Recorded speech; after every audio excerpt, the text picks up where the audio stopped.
Hello, ladies and gentlemen. This is Edward Joseph, and let's talk live. The battered woman, a real story. All right, let's talk. Well, today, peoples, has been such an interesting day. I'm here, I am live, and I am going to talk about some things, peoples. Peoples, the battered woman, a real story. You guys come on in. You guys come on in.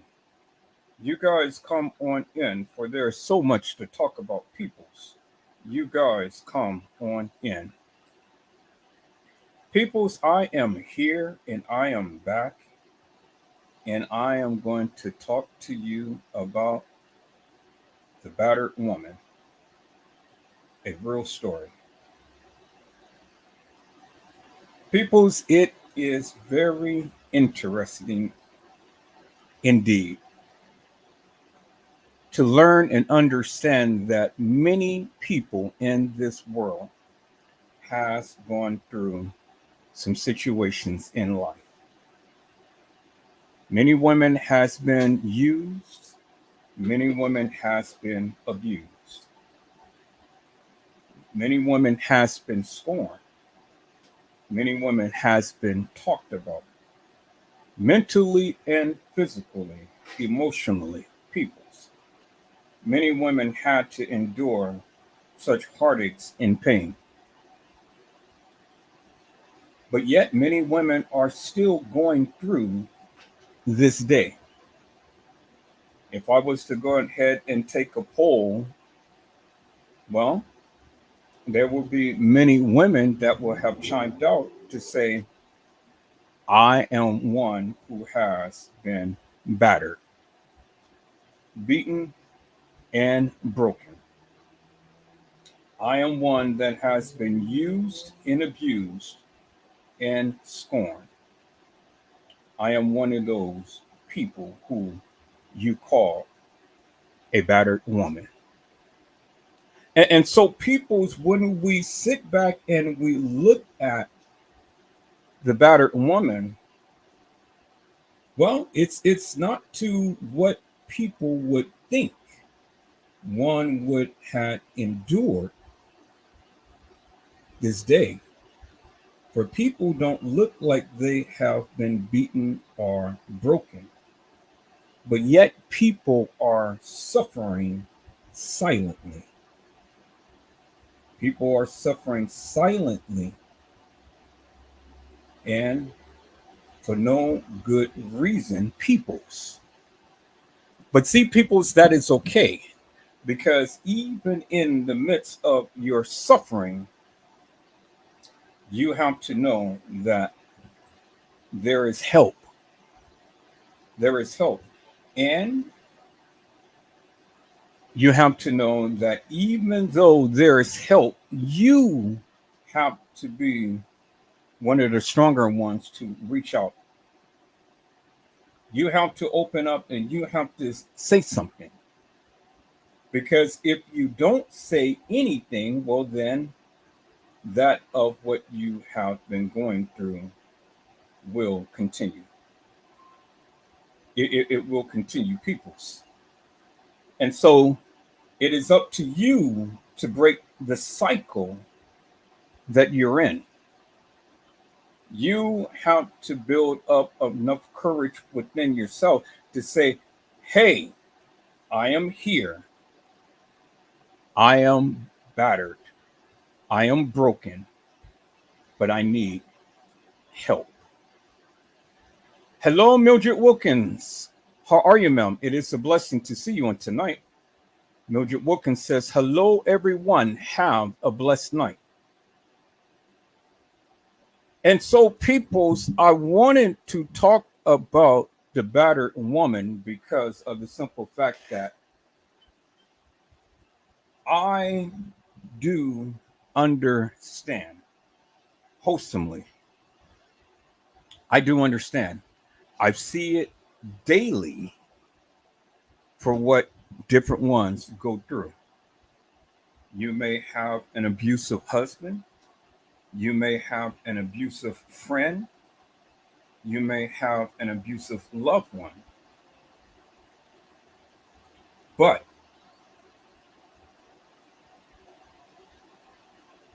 you have to understand that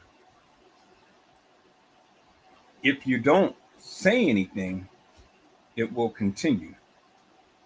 And I know that's easy to say, peoples. It's easy to say that, hey, I am going through, I am getting beaten by my boyfriend or my loved ones or someone. I'm being beaten by a family member. I'm being beaten by your pimp. You may be one that's out there on the street having to sell her body and do all of these heinous things and stuff to try to please the man and things, but you're caught in a vicious cycle that you can't get out. But I want you to know that it is not your fault of what you're going through, but you have to be the one who have to seek to resolve. And so you have to be the one who breaks that vicious cycle. You have to train your mind. You have to train your heart. You have to have the willpower to say enough is enough. I shall not, I will not, I won't take it no more. But see, people, that's easy said and done.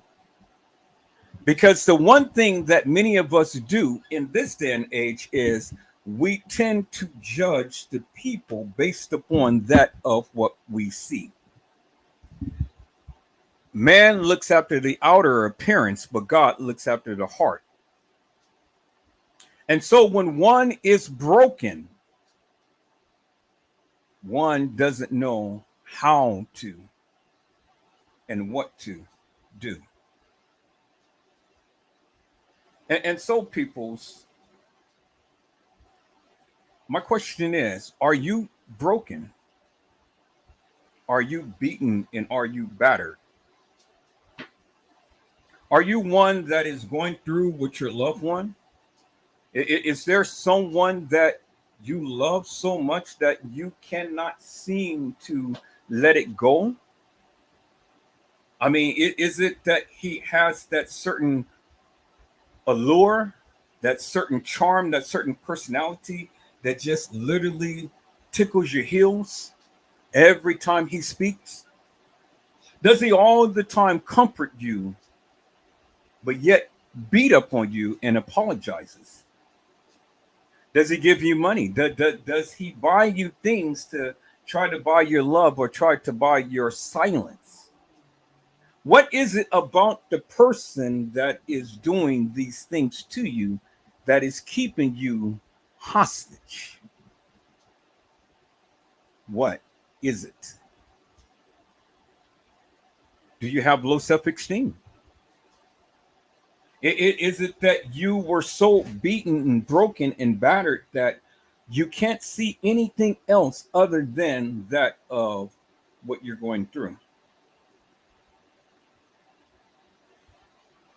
It's a vicious cycle, peoples. It's a vicious cycle. And a lot of times, a battered woman is not what you think. They're not going through some of the things that you think. Because, see, when we think of a battered woman, we think of just someone physically beating them. But a battered woman can be battered by finances. Your spouse or loved one or someone can control your finances. A battered woman can be in a controlling relationship to where he is so manipulative that, you know, the only thing that he has to do is just speak and you'll fall head over heels for him and you'll do anything for him, all because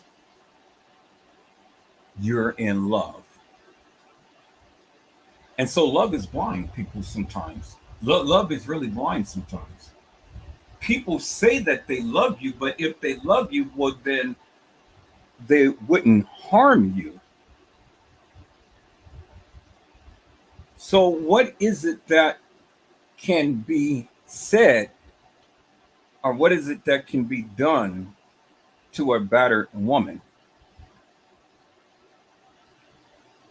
What is it, peoples?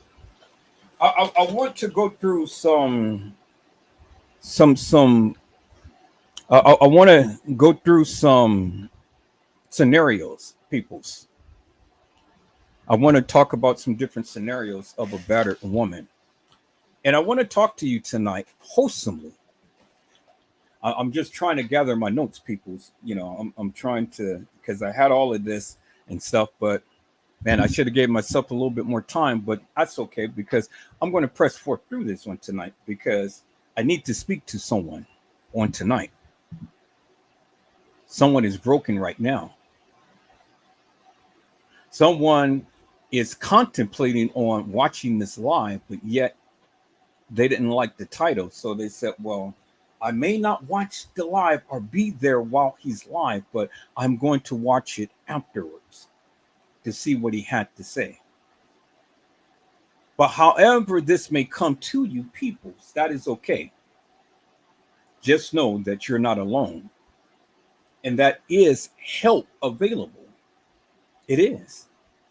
And I understand that the cycle of abuse is treacherous, peoples. Sometimes it can cost you your life. Sometimes it can physically maim you for life. Sometimes those scars can be so deep rooted. And just the mere thought of the things that you go through is hurtful and it's painful, peoples. But even in the midst of all of that, peoples, you still have to persevere and press through.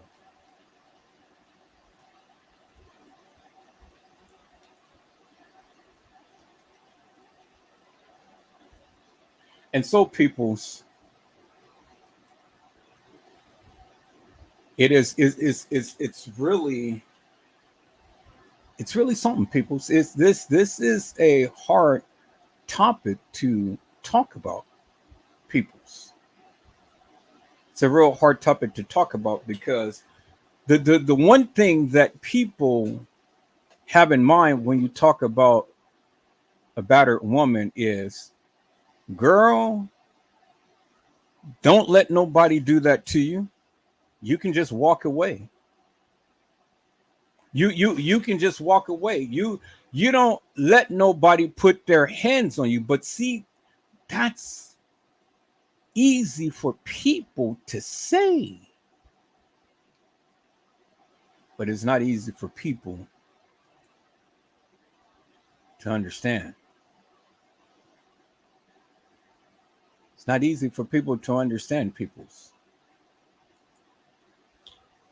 And so when you're going through something of that nature, peoples, it's a hard pill to swallow because people really don't want to first acknowledge that they're going through. Second, let alone, believe that they're in a situation or believe that it can ever happen to them. But I want you to know, people, I want you to know that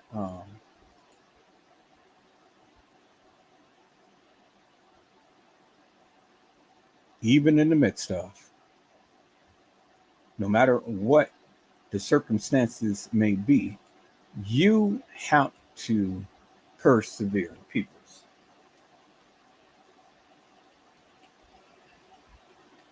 You have to be able to take yourself through and pick yourself up by the bootstraps and say, you know, I'm beautiful.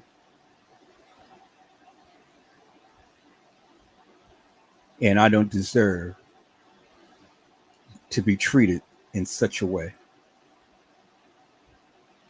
You have to be the one to first come to the understanding and acknowledgement that it's something that it's painful, but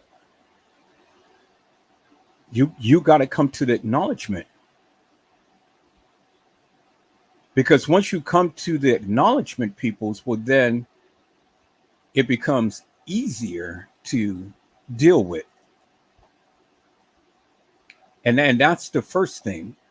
That is the first thing, peoples. First coming to the acknowledgement that you are in a situation that is beyond your control, peoples. And then when you do that, peoples, it's not to say that things is going to become easy, but it becomes manageable to deal with. And so, peoples, I'm going to share a couple of videos. I'm going to share a couple of videos with you. I'm just trying to download this.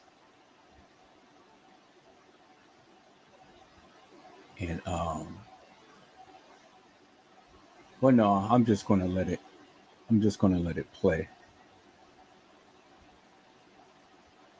Let a couple of these videos play, and then we'll come back and I'll give my commentary. So, people, let me go ahead and let me share my screen.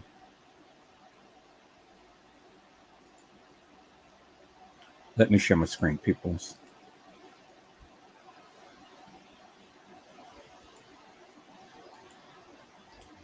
And so this video that I'm about to show, it's the battered woman syndrome.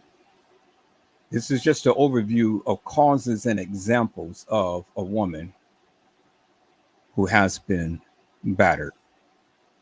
So let's take a look at this, peoples, and listen attentively. Let's go.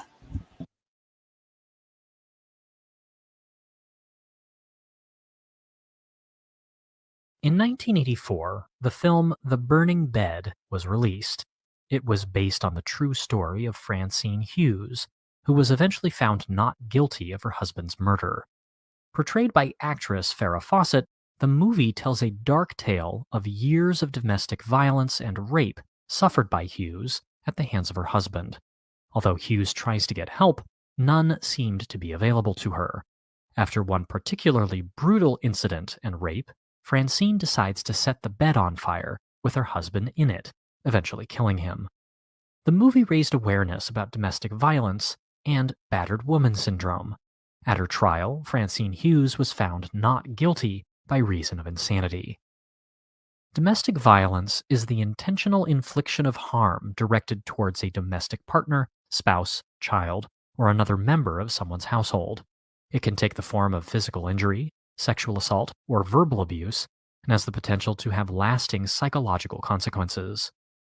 Domestic violence doesn't discriminate and occurs across all social classes, and can happen to both women and men. Ultimately, domestic violence is about control, and it usually escalates over time, such as in the case of Francine Hughes. The following are some United States domestic violence statistics. Approximately 1 in 3 women and 1 in 4 men have experienced physical domestic violence during the course of their lives. 25% of women report experiencing severe physical violence in a relationship. Approximately 20,000 people call a domestic violence prevention service on any given day. Women in their late teens and early 20s are more likely to experience domestic violence. Of all the rapes reported, about half were committed by someone the victim knew. Battered woman syndrome is a mental condition that typically appears after a woman suffers years of abuse at the hands of a partner. Dr.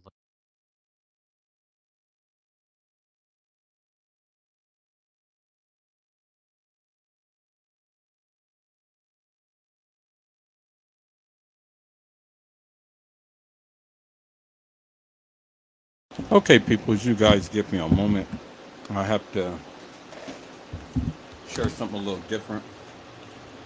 I thought that I would be able to press through this without having to join, but I see I won't be able to. So you guys give me one moment.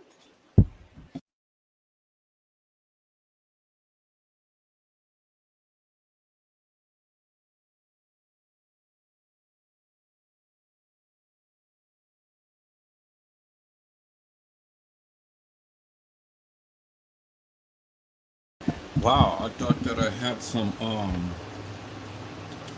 I thought that I had some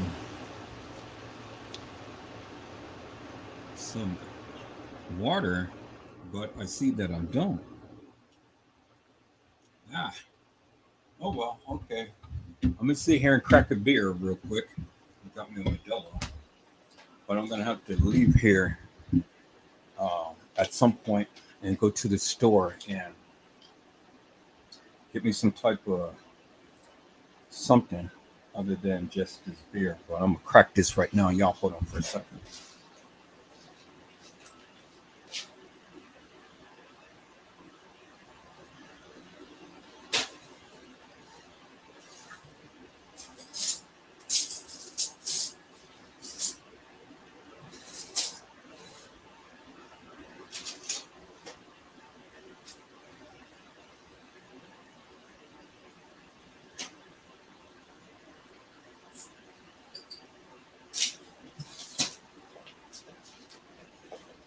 Okay, people, so I'm back.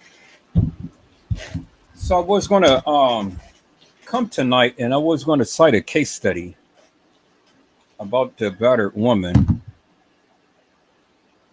because in this life, from what I have seen thus far with my own eyes and heard with my own ears, is that many people are suffering. Many ladies are suffering from the battered woman syndrome. A lot of women are being taken advantage of and things, and especially the young people of today are being used and abused. And they're being told that they're fine as wine and, all of this stuff and whatnot. But yet, and still, even in the midst of all of that, people are still going through situations. People are still hurting. People are still having to do crazy stuff. Crazy stuff. I mean, literally crazy stuff.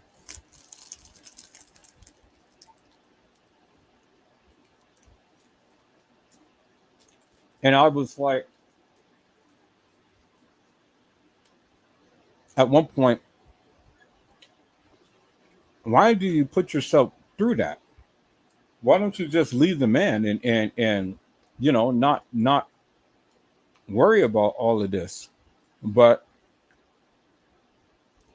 that was my ignorance at the time, peoples. I did not know or understand that, you know, this is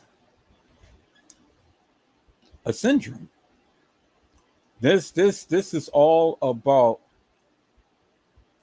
control. This is all about having someone to be at your beckoning call. And I think, and this is just maybe my pure ignorance, that a lot of the battered women are dealing with people who are wanting control.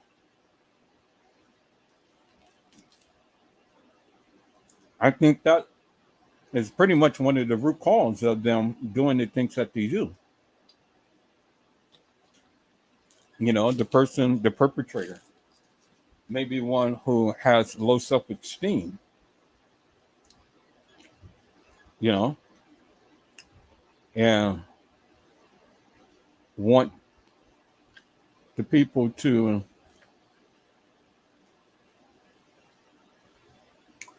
want the people to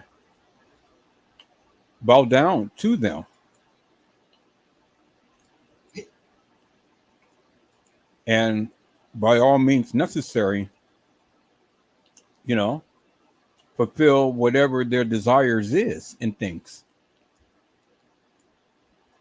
And it's really crazy, people. It's crazy because it's like, why do people do such things? You know, why would they want to purposely hurt someone in the manner to which they do?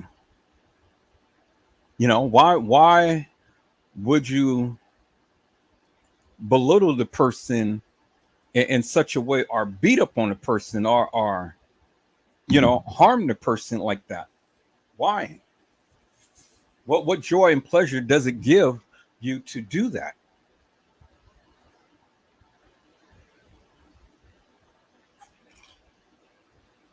Only to turn around and to say that you're sorry,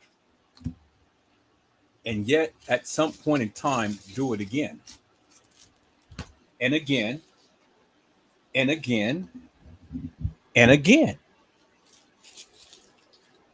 False promises. I will never do that to you again. I love you. Forgive me. And yet, despite of everything that you've been through, you turn around and forgive that person.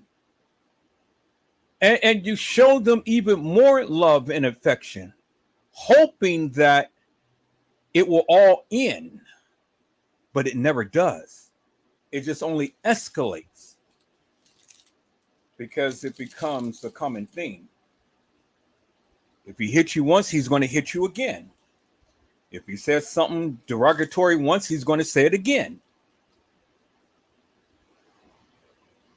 If he did it once, he's going to do it again. And yeah,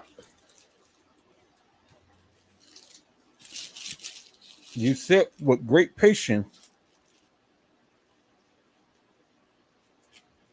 and sometimes pray for him to change. And see, people's, it's not only the women that goes through and be battered, but it is women and men.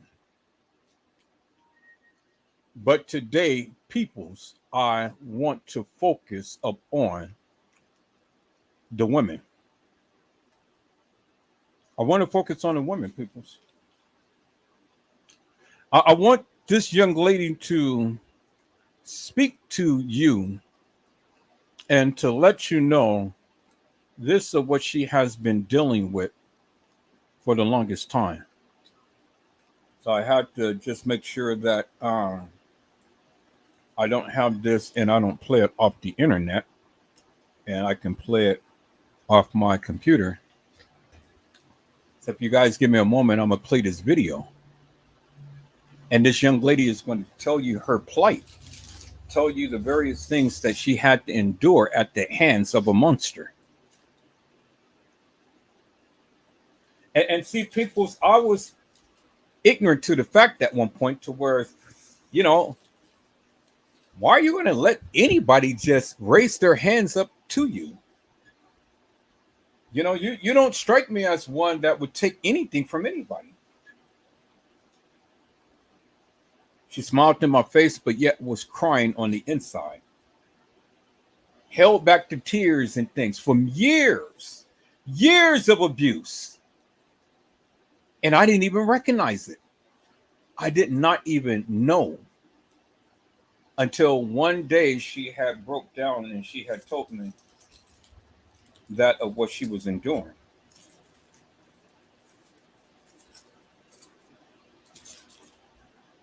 And I tell you, people, it took everything within me to hold back and not go after this person, her abuser, for the things that he was doing. So I had to be tactful and very diplomatic about it. But all the while, I am being her anchor, being the one who she came to confide in and talk to, being the one who she shared her most deepest secrets. But it was okay because that was the very first step that she needed to do was reach out and say something. And she built up enough courage to tell me the things that was going on. And me being a male that I am and being as strong as I am had encouraged her to fight back. Not in the sense to where you guys thought, but in a sense to where I know that it will build up her courage and her strength. And so some of the suggestions I told her is to beautify yourself. Even though that the scars is happening under the skin and it's not very visible, every day you look into that mirror, you tell yourself you are beautiful. You are fine. You are solid as a rock. And then despite what anybody else may say contrary to what you are speaking to yourself, speak life within you. Let that image that you're speaking to speak back to you. Because, see, that image can never say anything else to you other than what is you're saying. So, whatever you say, that image is saying right back to you. And so, speak life into your situation. Encourage yourself. Encourage yourself. And I said, I want you to do that every day, despite of anything that you have went through. I want you to look in that mirror and speak to yourself and tell yourself, hey, I'm going to get through this. I'm going to get through this. I'm beautiful. I'm fine. I'm gorgeous. I have the power. I have the strength. And it doesn't matter what I go through, I have the power to endure. And people, when she did that, and every time that she looked in that mirror and she looks at herself, she saw someone strong, someone vibrant, someone charismatic, someone who had enough to love on herself when no one else would love her. And it was through those moments is where she found the strength to change the situation. And so every day that she looked in that mirror and she saw a beautiful, strong, vibrant woman, that inner part of her started to shine. And she started to notice and see a difference within herself. And positivity had came. Her strength had came. And she had the strength to say, okay, enough. Not today. And it was that moment to when it shocked the mess out of her abuser because he was taken away. He couldn't believe that she said, enough is enough. This day, I will not be abused. I won't go through it no more. I won't tolerate it no more. Enough is enough. If you touch me, well, then there's going to be repercussions behind your action. And so, for the first time in her life, she challenged the situation. She challenged the abuser. She looked at him face to face, dead in the eye, and told that problem, enough. You have abused me for so long, and now I had enough. And so you already knew what happened after that point. She got beaten some more. And then every day she continued to keep speaking to that problem, and she got beaten more, and it got really severe.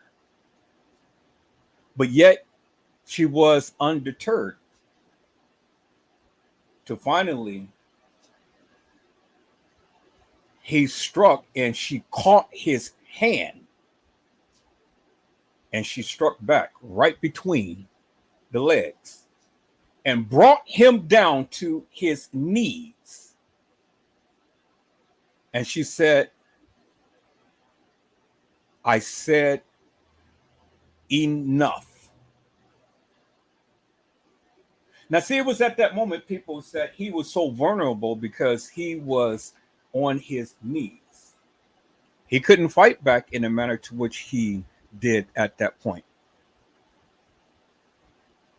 But she already told her enough. And so she did not want to become the abuser.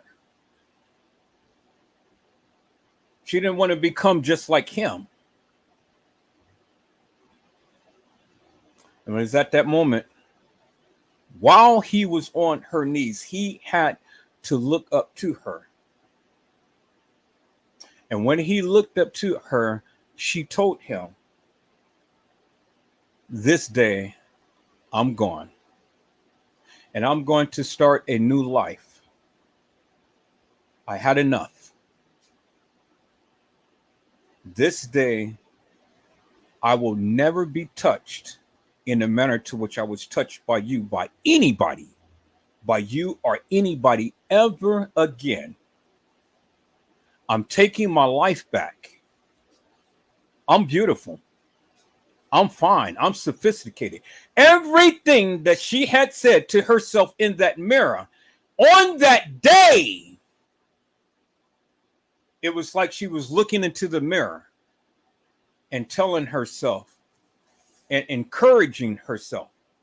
And it was on that day she left everything behind. She did not take not a pair of clothing, nothing. She left with just the clothes on her back. And she went and started a new life. And today, she has her own business. Today, she has her own podcast. Today, she has children. Today, she has a man that loves her. And today, she's still my friend. I was just on her podcast just not too long ago. I think it was about a week ago. And she wanted me to speak to the people. And I got on there and I spoke to the people. And they loved me. They loved me. They loved them some Edward Joseph. Oh my God, they've been trying to get me back every single day.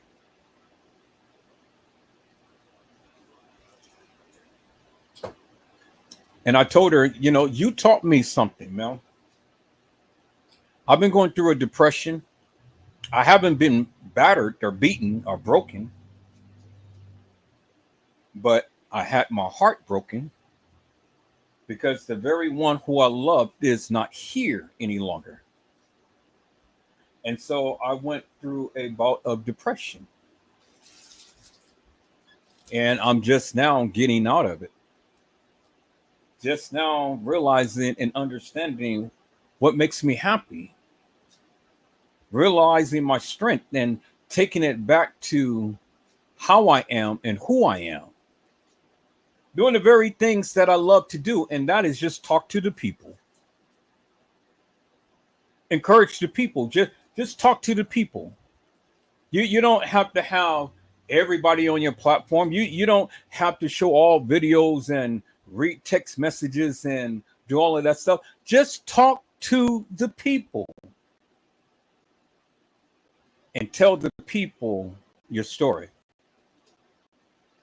Just talk to them. And when I talked to the people that night, she had thousands of people in that podcast. It was just only me and her. We were just talking. We were just bouncing off each other, just talking. And don't you know that chat room was lit? It was hard for me to keep up with all of the comments and things for all of the people who was bearing witness to the various things that they were going through and stuff. But she wouldn't allow nobody else on the panel because she just wanted just me and her just to talk. And she had shared her experience of what I just shared with you and things. And I mean, I tell you, boy, that was a period of time to where it was an awakening for some people who were going through. And they found their strength in that podcast. And they said to themselves, on this day, enough is enough. Enough is enough. I entertained this for so long, and now I'm not going to entertain it no more. I know who I am. And I refuse to allow someone else to dictate to me what I can say, what I can do, how I need to live. I will not take orders from no one. I will not be used. I will not be abused. I'm going to live my life. And I'm taking my life back. And that was an awakening for a lot of people. And it was such an amazing time, people, because it was like so many people were hurting and so many people were in a situation. And it was like the more that we talked about different situations and scenarios and syndromes and the causes and the effects of different things and whatnot and stuff, it was just like boom, boom, boom, boom, boom, boom, boom, boom, boom, boom, boom, boom, boom, boom, boom, boom, boom, you know, and it was just hitting everybody. But see, we've already had a thing that we were going through, you know, because we were going through the causes and effect of a person who's been battered. And I didn't want to go and use that same content because I wanted to do and just go solo on my own tonight to, you know, because it's different when you have a young lady who has actually went through to bear witness to the people. But see, by me never having to experience it and trying to talk about it, it's a little different. It just hits a little differently when a man is up here and speaking to the woman. And I know I had my days, people. So I know I said some terrible things to some of you ladies. And I'm here to say many of you deserve it. And I'm not going to digress. No. I said what I said. And if I hurted you, I meant to hurt you. Yes, I did. Yes, I did. Because some of you just went totally overboard.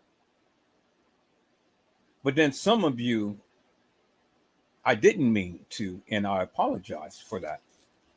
Because that's just not who I am.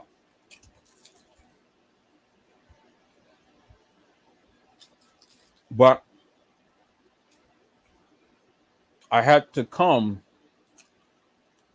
to a period and point in my life to whereas,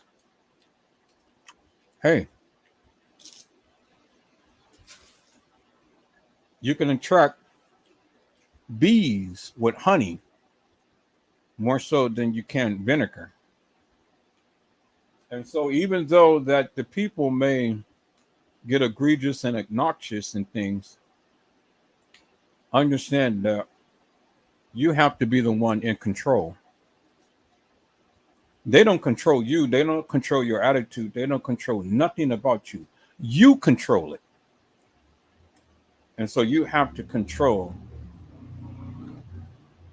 what you say and how you say it, what you do and how you do it.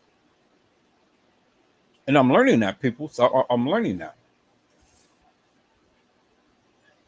But it still doesn't negate the fact that I have helped many ladies in my life, one on one, wholesome, juicy conversations. And see, my internet persona is not my persona in real life.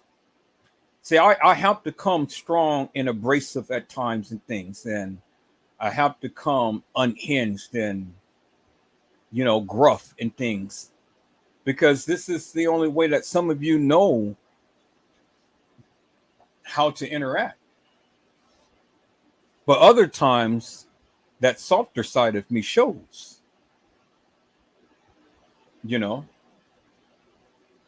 Sometimes you may hear me cry. Sometimes you may hear my voice get dim and get solemn. Well, I'm only human, peoples. I hurt, I bleed just like each and every one of you. I have feelings just like each and every one of you. But see, the one thing about Edward Joseph is I'm always real. Believe me when I tell you. And see, this is the problem that many people have and things, because see, many people want to try to change me. They think I am defined by the words that they speak. So I hear it all the time. Oh, well, if I'm harping upon someone or saying something about somebody, well, then, their words is, oh, well, you just like her and she just stays on your mind and this and that and the other and stuff, so on and so forth. But see, that's your perspective. And your perspective doesn't define what I think and what I do. You try to rationalize it within your own mind. But what you say about me doesn't make me no difference, because at the end of the day, until I'm satisfied from the inside on out, well, then whatever I do, that's what I'm going to do. And when I have my mind set up on it, well, then that's what it is. And so many of you speak to that and you tell me, oh, this and that and that. But do you really think I care? Yeah, I care, but then I don't care. I care, but then I don't care, because see, my thing is simply this. Unless you have been in the situation, then you'll never understand. And see, I've never been a battered woman. That's why I could never understand. But it's not like I can't feel for the person or have empathy or sympathy for that person. And I find it within myself to try to say something encouraging. Sometimes I may cry with you. Sometimes I may laugh with you. Sometimes I have to come a little stern. And then sometimes I just have to sit and listen. But whatever way that I come in all sincerity. And so, because my friend had inspired me to talk about this, peoples, I wanted to talk to the battered women in this society. And so, peoples, come with me for a moment and let's listen to the real people who had been used and abused. Peoples. For this is the battered woman, a real story. Let's go, peoples. Let's go.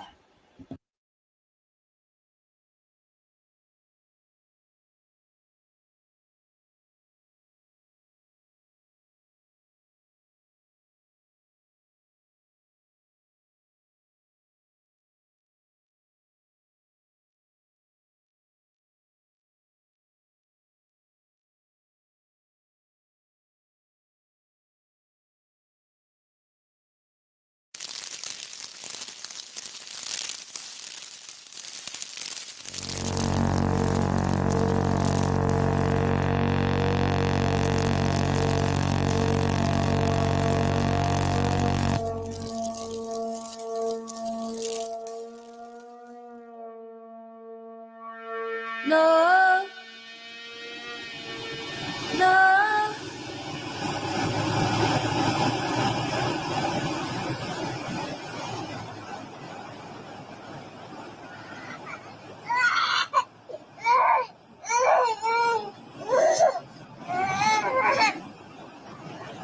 Over a dozen witnesses coming forward, willingly speaking to police.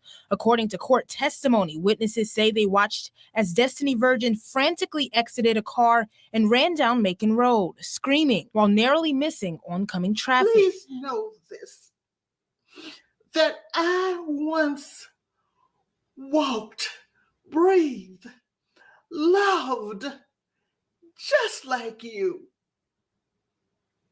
Please know, it was love turned to fear that kept me there. It was love twisted into fear that it kept me in a chokehold. It cut off my breath. It blurred my vision. And I couldn't see how to break free. I should have told a friend. I should have told my family. I should have gotten that TPO before the police let him go. But all these shouldas won't bring me back. Not when I lied so well. To hide my shame and to cover the signs. If my death makes just one woman tell a friend instead of holding it in, if my death reminds you to honor all you are daily, then remember my name. Shout it from the center of your soul. Wake me in my grave. And let me know that my living was not in vain. Remember my name.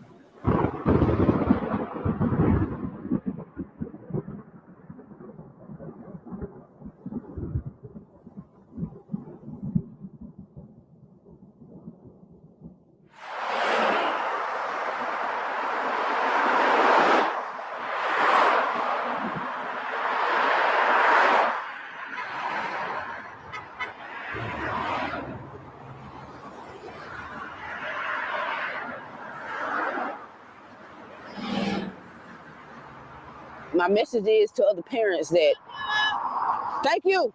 Thank y'all. Thank you. I appreciate that. Destiny was born August 23rd, 2000. Destiny changed my life. She changed my life. She really did. She made me become whole again. I grew with her because I had just turned 18, so I was still young myself. She was my child first, but she was my best friend. We did everything together. And I promised myself that day in the hospital when I had Destiny that I was going to do everything in my power to love this child, to take care of her always, because that's the first time that I fell in love. That's Destiny again. Like I said, I just took a lot of pictures of her. I bathed her 3 times a day. My grandma used to say, "You gonna bathe the black off that baby?" I just loved her so much, and like instantly I can feel that she was gonna change my world.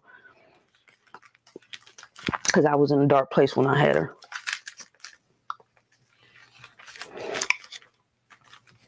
So Destiny means the world to me and still does. September 2nd, 1996.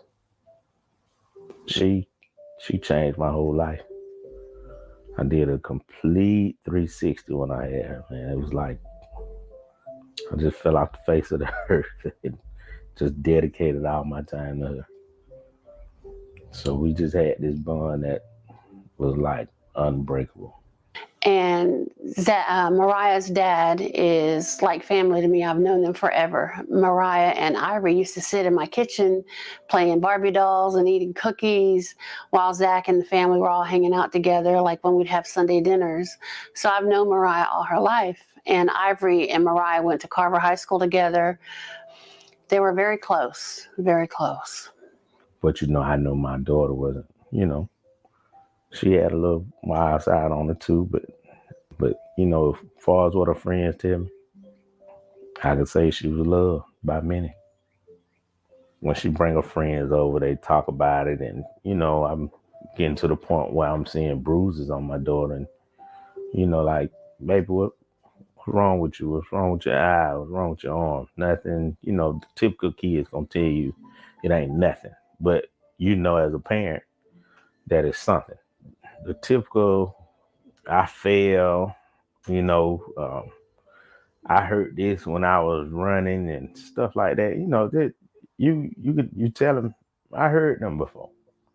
Tell me what's really going on. But it's just the scaredness, because she know how I am. I'm a protector. I'm gonna handle my business if I have to when it comes to my kids. I mean, I can't do nothing but listen to those answers if she ain't really telling me what's going on and who I need to go see. So I was just stuck. Now I can't see my baby come out of college, which would have been even better. But I keep this with me here while I go now, because this is what she gave me. And she told me I better not mess it up. Tough looking back. Yeah. Jerica as a person. I believe that she was to whoever she was around what they needed. So to me, she just always played her role as, that's my baby sister, and I was her big brother. She was also a little firecracker. She wasn't the type to let nobody push her around. She was the type to speak her mind, like, no problem, speak her mind. She was the giving type, right? She would give her last. And I mean that, like, literally, she would give her last.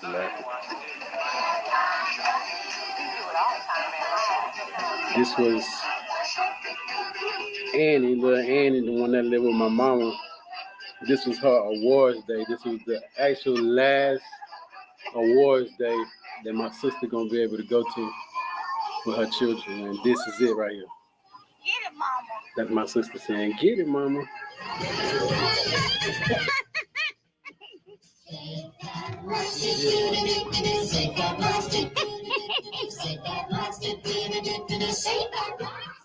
She's very just a beautiful person. I mean, she don't never put her feelings before us. She always try to make us happy. We would be out to eat right now. She would be telling jokes about almost everything, anything, talking about we got a graduation to get ready for and walk across the stage. DN Champion King was a mother, a sister, a daughter, and a friend to many. According to Columbus police, Champion King was allegedly stabbed multiple times by her spouse. Life is very short, but I never thought I'd be her. She hid a lot. We're learning that now. She hid a lot of pain that we didn't know about. But we didn't know my sister was going through this much pain. We didn't know he was going to kill her. And I'll never forget when I met him. I couldn't believe, first of all, my sister was even with this person. And I even said it. And my mom asked me, she said, Shavla, be nice, and she was like, Deanne really, really likes him. Like, I heard one situation, her coworker was saying that he came up to her job.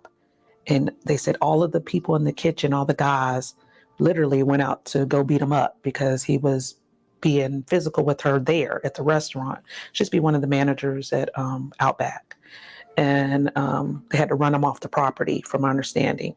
I just found this out through all this process. And I'll never forget her saying to me that They used to all ask her, why are you still with him? Why are you with him? And she would say, I love him. It goes back to 2014 that the domestic calls started happening, and she was calling the police to get help. And we did see in the records, it does show that each time my sister dropped it. Let me just say this to you. Typically, when I have a case, a number of times I will have a victim, a female victim, who will come to the court and ask the court to dismiss the case. And you say, well, how can that be? Well, I'm not a sociologist, I'm not a psychologist, I'm just a judge. Okay? But over the years that I've had these cases come before me, I've had some of the victims say to me outright, look, Judge, this is the support of our family. If he's in jail, our family's gonna suffer. No, it's true. It's true. Until you have lived it. And the one question that people ask that I get so irritated, why did you stay? Why did you stay? My mom said they asked her the same thing. She said, I saw so much of me in you, and I didn't want you to go through what I had. And it's the same thing I tell my own to this day. I think that people forget too with domestic violence, every day is not bad. And at some point, the victims loved that abuser. They didn't go on a first date and get punched in the eye and think, let's go out again. Because I still love him, and I was thinking like, okay, he's here in Alaska, he's with my family, he's away from his family, he's going to change, it's me. So I decided like, if I just do what he says and calm down, try not to argue, hold back my tongue a little bit more, maybe things would get better. I had left, we were married 8 years, so I had left the home a total of 5 times. We know that it's a process. I think statistics show it takes 7 to 9 times to leave for good. He gave his view and I gave my view, and then he said something else, and then, I wasn't agreeing. We weren't really arguing, so next thing I know, he slapped me. He slapped me across the face and I saw stars. His plan was that I would work until I was 30. And then when I was 30, I would stop working and homeschool our kids.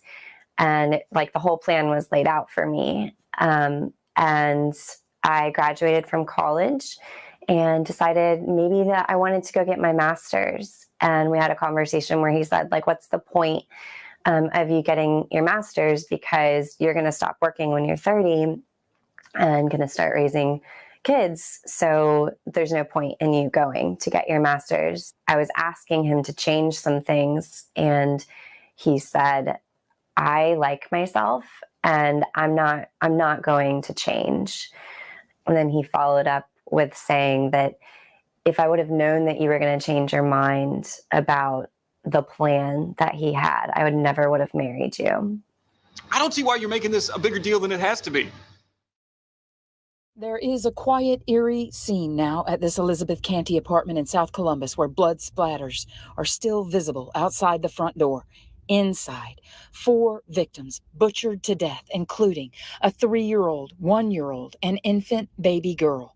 Their mother, 29-year-old Jerica Spellman, suffered the most trauma with more than a dozen stab wounds. This was a horrendous scene that has had some bearing on the thoughts of the officers, investigators, as well as family members.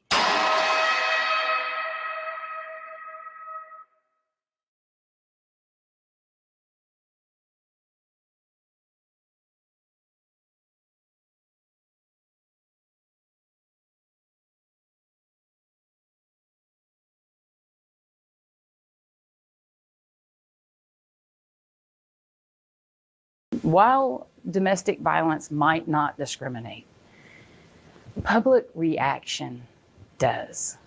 Specifically, if I could be candid, with Jerica Spellman. Instead of everybody being horrified and shocked, there were people who were quick to say, wait a minute, look at their pictures on Facebook. Look what she did for a living. Look where she worked. Is it okay that a mom and her little babies were stabbed to death because she was an exotic dancer on Victory Drive? Why is it even being mentioned? Why was it even brought up? I know it's the nature of what I do. I know that's what we do. We go and we look. But you understand the different reaction I get when I've showed up, perhaps in North Columbus, on another horrific domestic violence incident where people were killed. Very different public reaction. Nobody deserves what happened to Jerica Spellman. I looked at all the news clips. Man, I think that made me actually believe and know that this is real. But for months, man, I just been hoping that it's been a big, long dream. And I just been hoping to wake up. Just been hoping to wake up. A lot of my clients that are African American or Hispanic, their families, when it comes to abuse or infidelity, they don't go to get help. They don't go to counseling. They don't believe in doing none of that. When I do trainings for CPD, I try to make sure that the officers are aware that there are cultural barriers in certain communities. I can say the African American community, it's not always okay to call law enforcement. So when someone may be in a situation where they need help, they won't call law enforcement. Their neighbors may call, and then they may be reluctant to speak to law enforcement once they arrive. What goes on in a courtroom has been described before as the only autopsy that you walk away from. And especially in a domestic case, every part of your life is subject to being opened up and examined and held up to the light of day for inspection. And so we have an opportunity here to probe a little bit more deeply. When you love somebody, you're going to make excuse after excuse after excuse for them. Oh, I made them mad. Oh, it was the first time. Oh, he didn't mean it. Oh, he said he was sorry. You still care about them. You still can't imagine your life without them. Just not knowing how to even tell sometimes is because they feel embarrassed. You feel ashamed. I was able to get out of there because I was in the military, but a lot of women don't have that opportunity.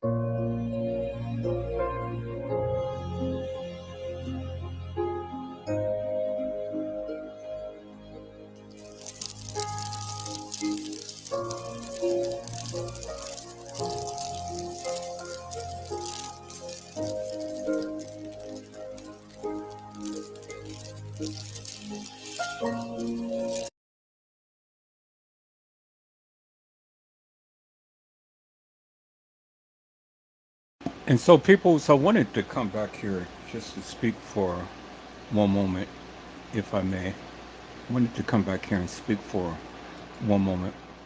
And I wanted you to notice something while we were watching this video, peoples. I wanted you to notice something.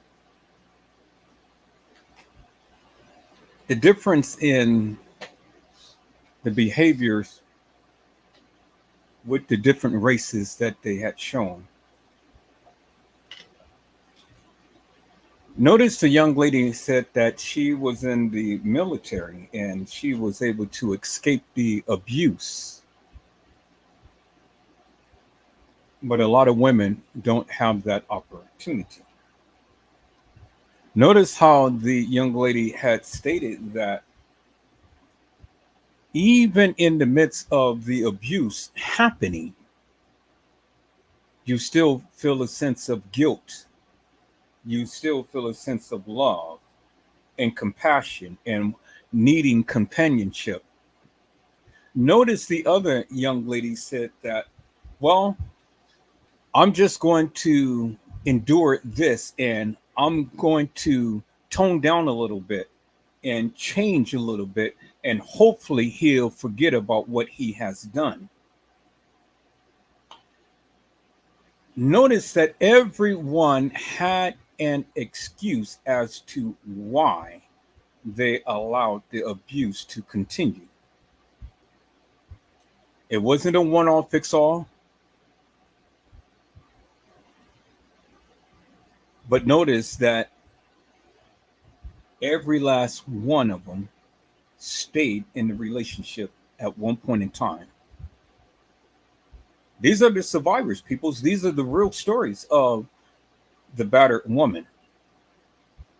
These are the people who had an opportunity to come and share because they care. These are the people had an opportunity to come and share their narratives with all of us.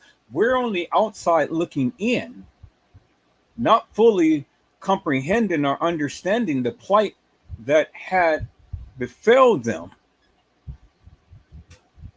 But yet we thank God that they had persevered and gotten through. These are their stories. And not every story is the same, but it's something similar. But there's one attribute that they all can relate to, and that they are a battered woman. They all have been battered. Some have lost their lives, and others are still here to tell the story. They're here to say what they have encountered. And so I just wanted to take a moment, people, so you can take a retrospective look upon your life and see how your life was. You may have been in a situation to where you loved this guy and he told you sweet nothings and bought you everything under the world. And you know how it is, people. You know, the fellas, they pump you up and stuff. Oh, you the finest little thing there is. You know, I love you so much. I can't live without you. And, you know, within the first couple of weeks, you guys are just literally head over heels for each other on the phone day and night. Just can't get enough. But then life happens. A baby come in, everything changes and stuff. And now we got to pay diapers, and now we got to get formula. And now we're getting tired and irritable because the baby is up and we got to rock the baby and we got to change diapers and we got to mix formula and all of this stuff, you know. And then the baby gets older. And so now the baby has daycare and all of these other extra added expenses and things. And, you know, oh yeah, life hits. And when life hits, it hits hard. And so now the pressure is too great. You know, I didn't sign up for this. So now he leaves you with the baby. And so he goes and deal with life himself, but then he comes back because life has gotten even greater. Now he has to pay child support and all like this. And now they're taking half of his check and, you know, he can't make a living and all like this. And so now what he does, he comes back. He doesn't want to work. He wants you to take care of him and the child. And so now what becomes verbal assaults and little jousting and things is become an all-out assault. And so now he's all over you like Joe Frazier and Muhammad Ali. He's got the boxing gloves and he does a right punch and a left punch and an uppercut. And then he gets it with the southpaw. Next thing you know, you're down on the floor wondering, what did you just get yourself into and how can you get out of it? And then you start to use all of the excuses that these young ladies had used to try to justify the actions and things. You hasten to call the cops and stuff because it'll break up the family. You have this makeshift thing in your mind is that, oh, well, I can't let him go because I'm going to lose myself. I'm going to lose myself. Not knowing that if you stay, you're going to lose yourself and your child. As you heard, peoples, 4 children were killed and the mother, and the worst punishment was on the mother, all because she stayed in the relationship. She didn't tell no one. And then when you see the guy walk into court, he didn't walk with his head down, peoples. That man walked with his head up. Dignified and dignified. And said, I don't care what you do to me. I did what I did because I did what I did. And it doesn't matter how much time that you give me, I'm still going to walk in here with my head up. Proud to be an abuser. Proud to be a user.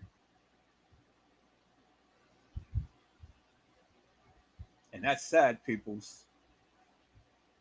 That's sad. For the lives are taken and his life is taken. And not only are her parents hurting, but his parents is hurting. Brothers and sisters, nieces and nephews, cousins and friends. It hurts everybody. And so, what is it that Edward Joseph can say to the people to bring awareness to them, to let them know that, hey, you're not alone. If you are one that experiencing the battered woman syndrome, people's the first rule of thumb is to tell someone. Tell someone that you trust, but tell someone. That is the first rule of thumb, because if you sit and live in silence, no one will never know, especially if there's no physical scars, peoples. And so I implore you to tell someone and then move from there.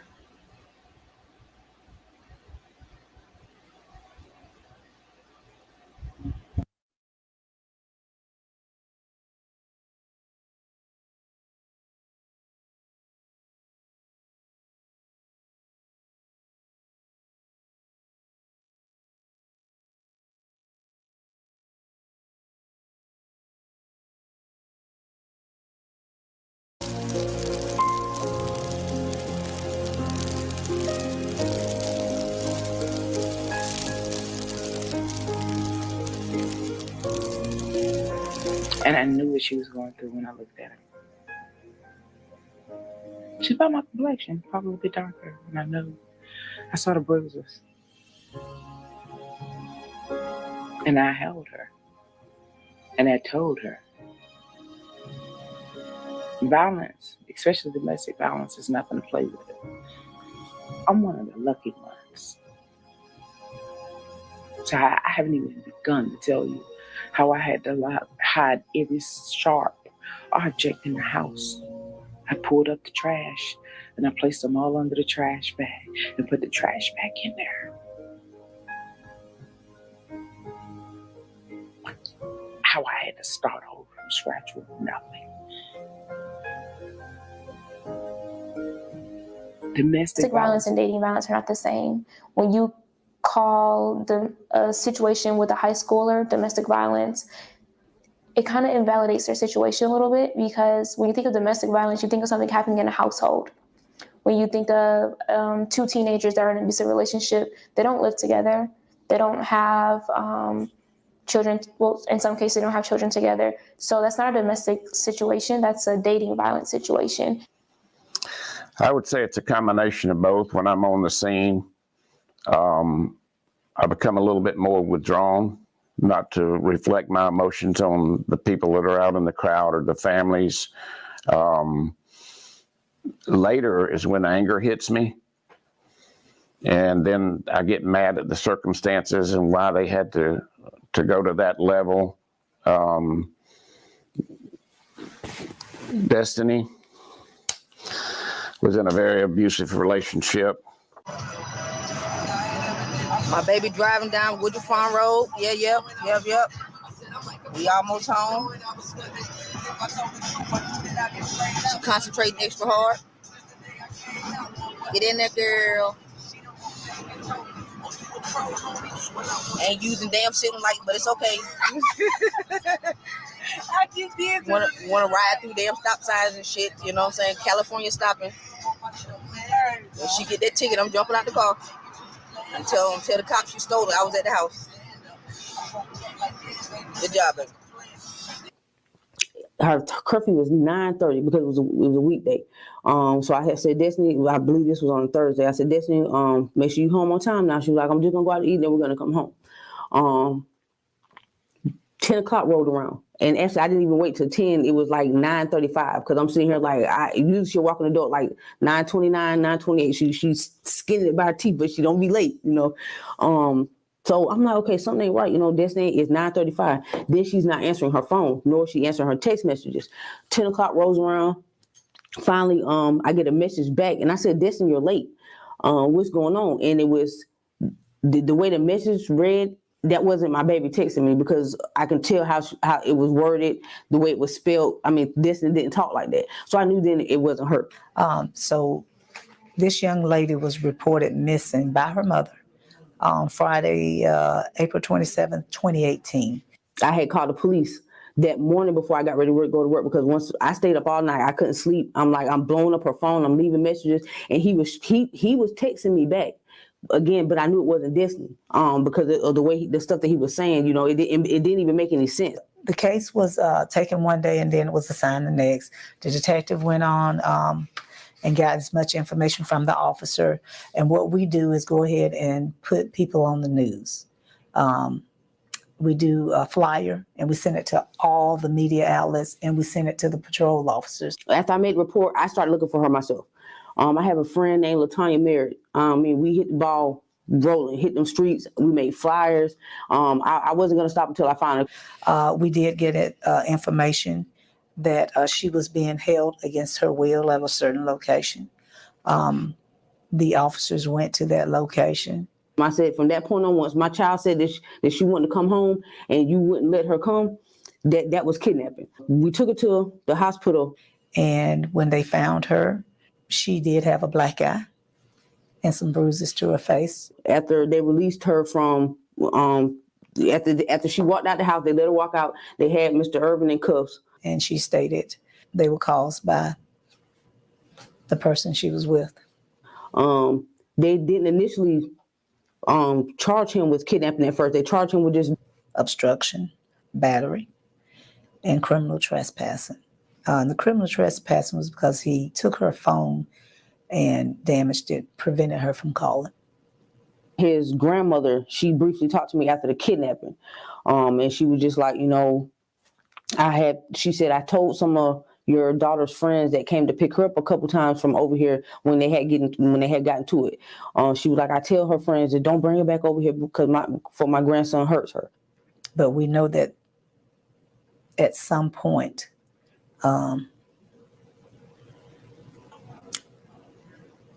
she became deceased between that and our case.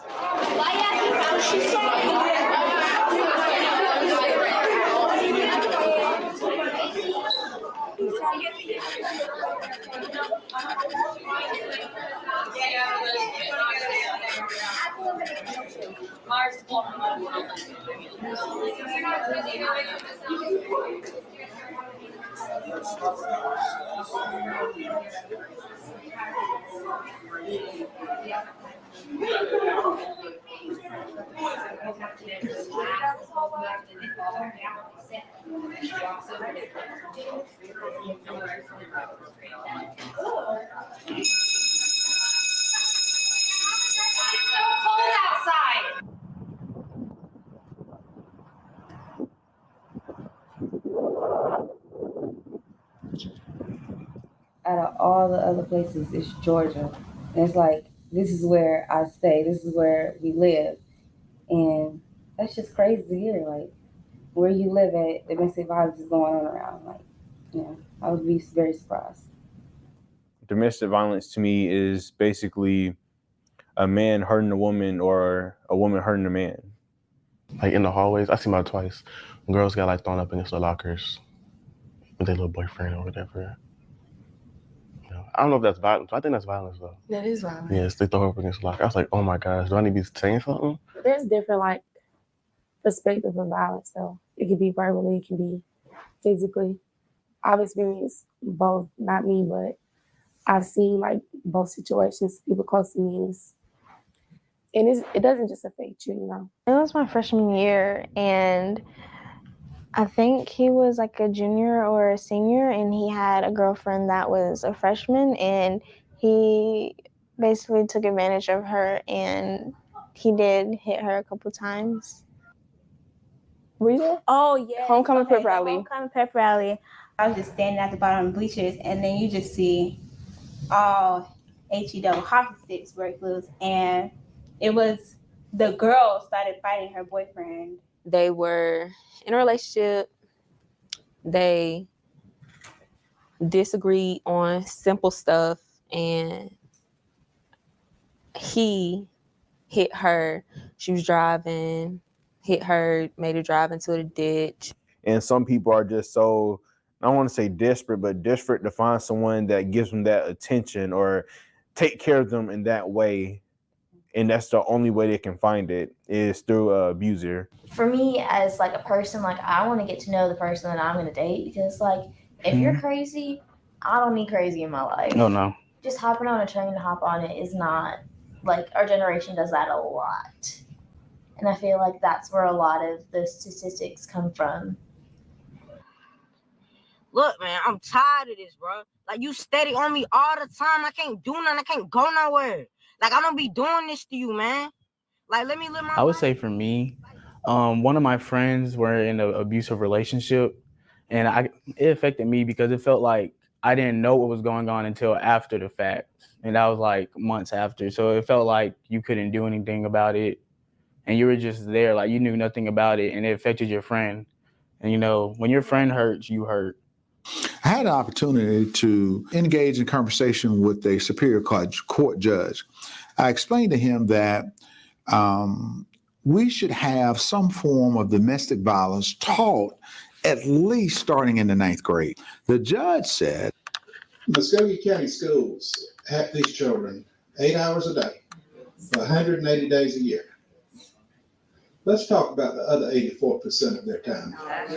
If that element was in the school system, teaching those young men chivalry, teaching those young men to have respect for those young girls, that could only help in their lives as they grow up. The schools can teach you the law, like we do in law school, but schools can't teach you to be a lawyer. And I think that things that require modeling or having a good example set before you are things that the way nature has it set up are best done in the home.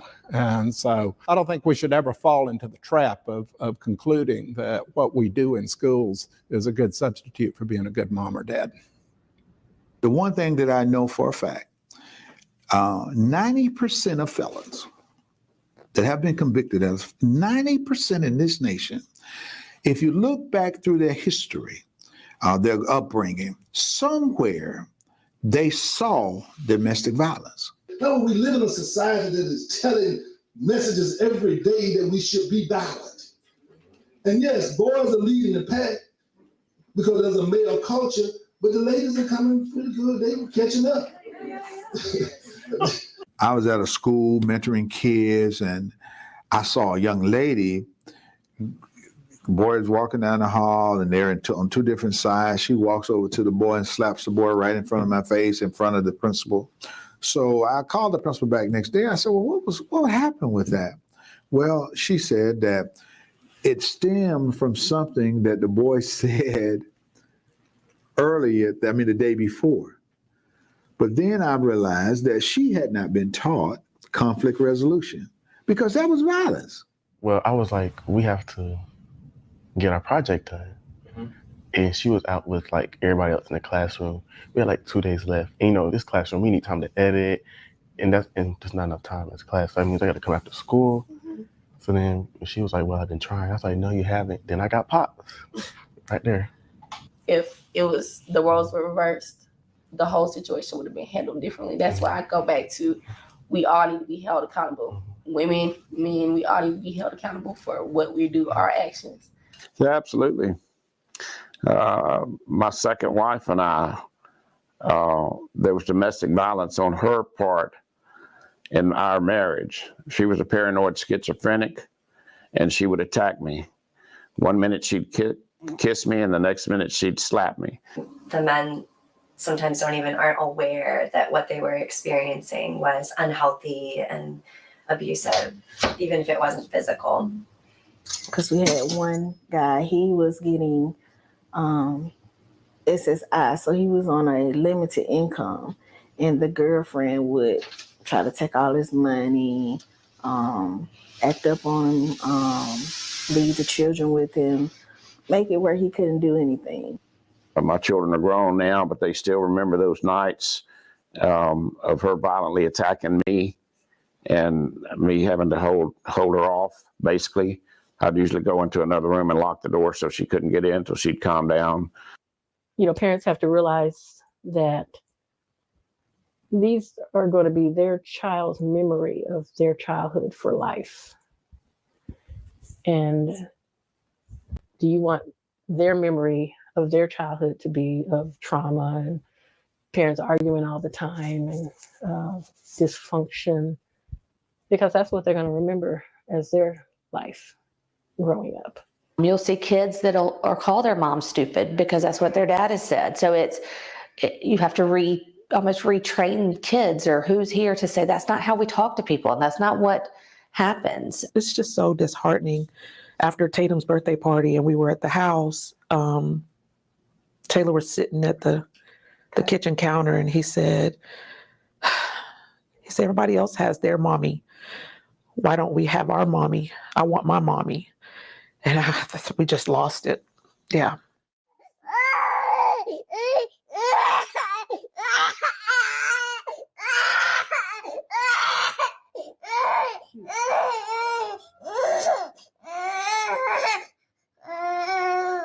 I don't ever tell her, oh, he's chasing you because he likes you. He's hitting you because he likes you. I think that we don't even realize kind of the image we put into our daughters' heads when we say that stuff at a young age. And hope that they listen, hope that because of this experience and this traumatic experience that we've been through, that they don't want to go through that. And that's what I'm hoping for all of them, my nieces, my daughters, that they don't want to be with anyone who wants to cause harm to them.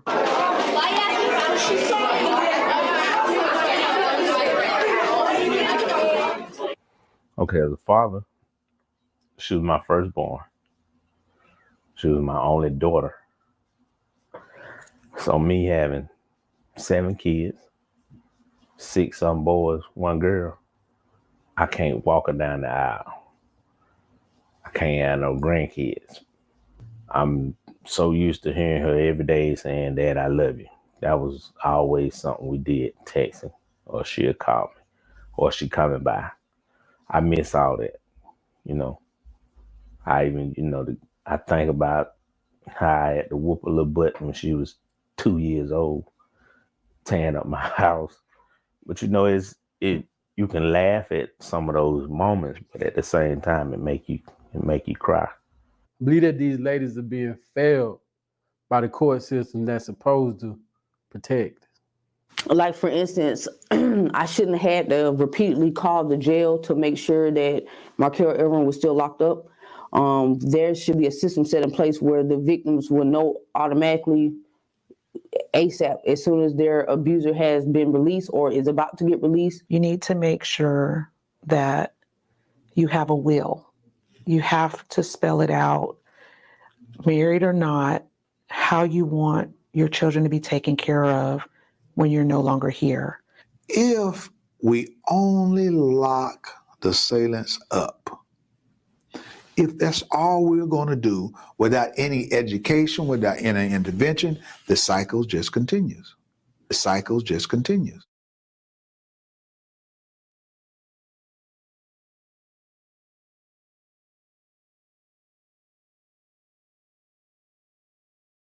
With men, you see a lot of same-sex relationships that you're going to see some of that domestic violence in. You do see men that have been hit by a woman or done something, normally with an object. One of my friends, she was in a relationship with another female, and a lot of people downplayed the situation because they were a same-sex couple. No one took it serious until a public altercation occurred, which resulted in both of the females being kicked out of school. And at that point, people were like, wow, like this really happened. This is what she went through. And they started to feel for her as a victim. She moved back home, and I could tell by things that she posted that she was still going through things, even if it wasn't with that person. She was entering other relationships, and she was using other ways to cope with the situation that may not have been the healthiest. And gratefully that I'm in the position that I'm in, that I was able to find resources, and I got her a support group that was in her area, and she's been going to that, and she's dedicated to not only healing herself, but finding a way to help other people. You'll have some victims that'll want to talk about how great Hope Harbor was and what they've done. And you've got other people that want to be like, that was a part of my life that I'm done with. That is, domestic violence does not define me. So they move forward, and they may never even talk about ever being here. Did I do something? Are you upset about something? Or look, I really ain't in the mood to be bothered, okay? what's wrong? Just stop asking me all these questions, okay? I'm trying to figure out what's going on. Let's go. Drinking Grey Goose. Let's go. Be quiet. No. Give me the choice. Come on, ask me one question. I'm talking to you now. Get through.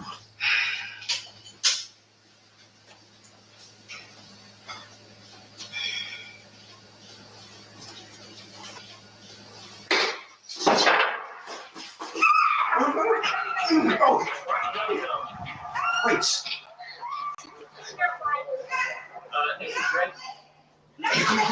Come on.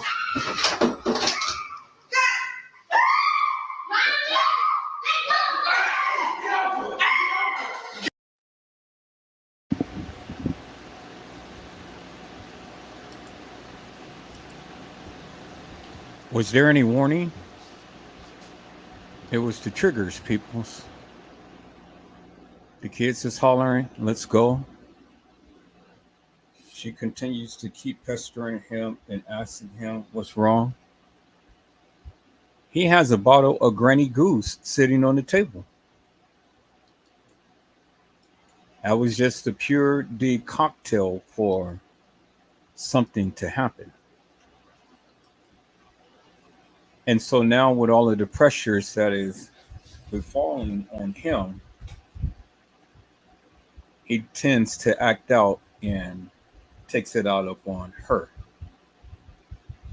The kids go up in there and try to break it up, but then they end up getting abused themselves. So what could have happened in that situation, peoples? What could have happened? I understand, she's trying to do what she does. She's a mother, she's a protector, she's a lover, she's a fighter, she's a friend. All she just wanted to do was just comfort him in his time of distress. But in that particular moment, even though that she wanted to just be the comforter, it was just a little too much. And so with all of the stresses that was upon him, he decided to act out and lash out. And that's exactly what he did. So who's to blame? Was it him? Was it her? Was it the kids? Do we blame the situation? And if we're going to blame the situation, what was the situation? We don't know what was going on with him. We don't know if he's having financial problems. We don't know if they having issues with whatever in the household. We don't know if he has a job. We have absolutely no clue as to what he was going through. but we knew that he was going through something.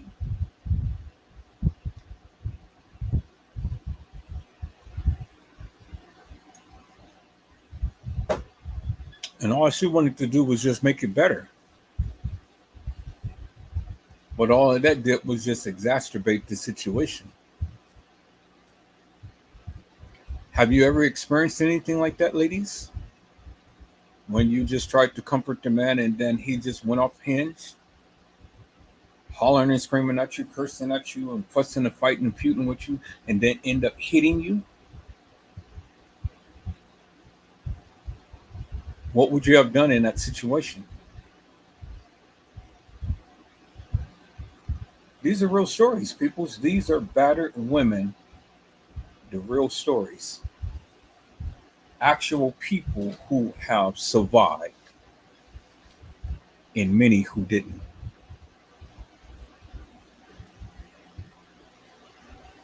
So what is it that we say to them? What would you do in this situation if it was you?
Anybody asks you where I'm going, where I'm going soon. I'm going up to yonder.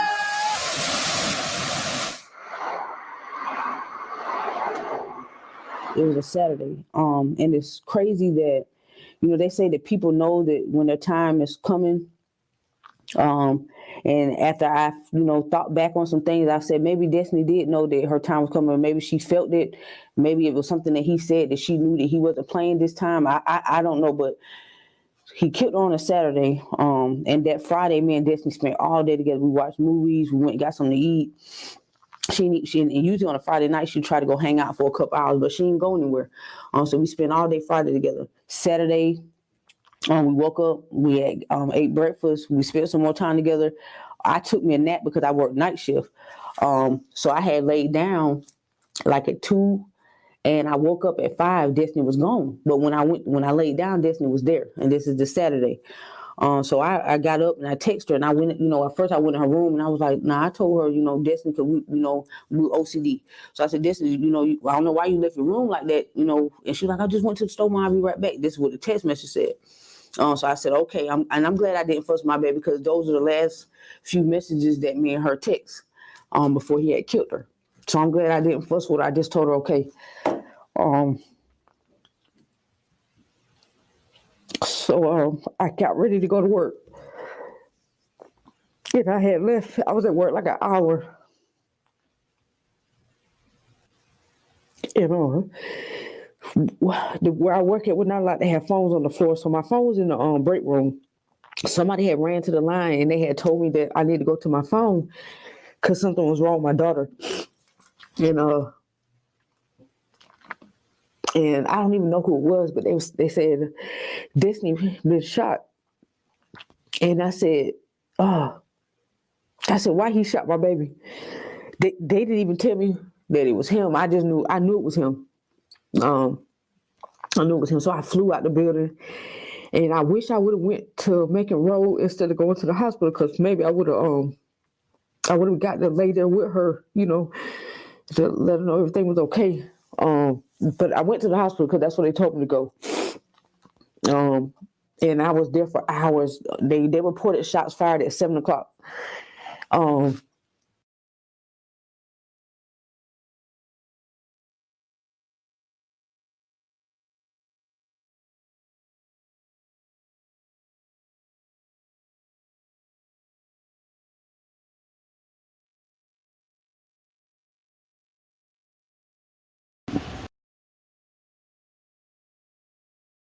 Peoples, I want you to notice the pattern. I want you to notice something. All of these young ladies whom they have shown have graduated from high school, got their high school diploma. That is a major accomplishment. A lot of these times when we're looking at these domestic violence cases, you see the picture of the student or the person in their graduation outfit, just beginning life. Just beginning life, peoples. And their life is tragically taken. And it's another thing that I've noticed too is that the perpetrator, when they go to court, they all the time have a mean, snarly look on their face, and they always stand upright, like the people in the courtroom and the judge and all of the victims and everybody is supposed to bow down and give them some type of respect. I'm entering into this courtroom. They walk upright with their heads held up high, like we are supposed to acknowledge them. The king is in the house. Bow down. It's amazing, people. It's amazing to me how the perpetrator never comes to court with a tear in his eye, never shows no type of remorse whatsoever. I sit back and I ponder this situation that happened with Kim Porter and Cassie Ventura. And to see that video that is just so disturbing of this man standing and pouncing up on her like she's such a rag doll and dragging her. It's amazing, peoples. It's caught on videotape and nobody does nothing. All of this abuse happens and happens over and over and over again, but nobody says nothing for all of these many years. All of these many years, this man was able to abuse people and nobody said a mumbling word. Not one. Not until Cassie had got the strength to break free from the monotony of silence. And she got up and she had told the world, enough is enough. On this day, you will never touch me again. And she got up and she went down to that courtroom and filed those papers and said, I'm holding you account for what you have done to me. And from that moment on, lawsuit after lawsuit after lawsuit, and everybody came out, chiming out now. But all it took is just one to say something. All it took was just one. So all the abusers and the users out there, I'm putting you up on notice. I'm praying that God will reveal who you are. I'm praying that God will give that young lady the strength to say enough is enough. On this day, I will not be touched again. I will not be hit.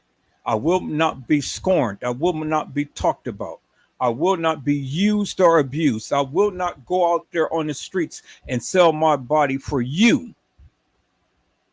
I will not get on my knees. I will not bend over. I will not open my mouth to take in anything. This day, I'm taking it back.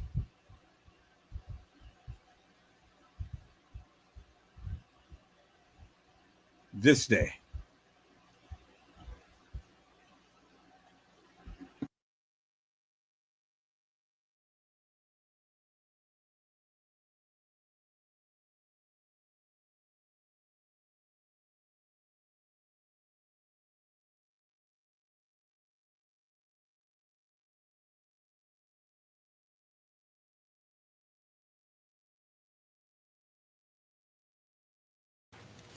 PM on that Saturday. And I think I got to the hospital like at 7:30 or something like that, and I stood there till almost 12 o'clock before they told me that Destiny was gone. I'm thinking she's in surgery. One time a cop came out and he was like, did she have any tattoos? Destiny only had 2 tattoos. The first one I took her to get, and the second one it was more fresh. And it's crazy that she had just got this tattoo, and the tattoo read, "Everyone is not loyal." I'm still waiting on the doctor to come out and talk to me. And they didn't, like I said, they came out around 12, and that's when they told me that Destiny had passed away. And that just killed me. Because that's all I had. That's all I had. She was my only child, and she did not deserve that. The young lady and her children, that was absolute madness. I don't know for sure, but if I had to guess, just from looking at the individual's mugshot, I would have said he was strung out on drugs. And then I think, well, he would just about have to be to have stabbed his girl and all those children multiple times. That's just not normal. That's a sad case right there. So what are we cooking today, King?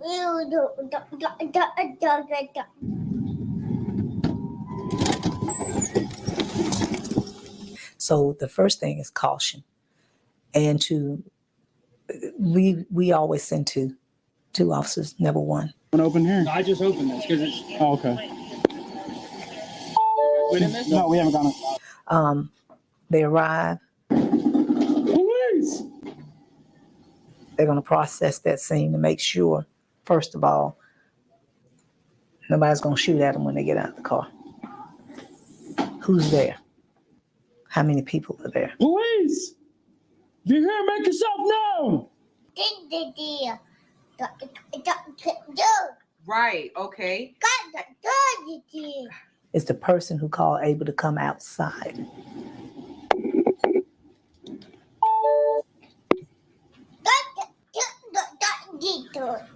Okay. Are you making apple juice? You're making apple juice? And that's a good thing, because you never know what you're going to walk into. All right. 2 babies, 1 adult. Female? Female. What? 2 babies. Good job, King. Thank you for letting us join your show on today. Say bye-bye.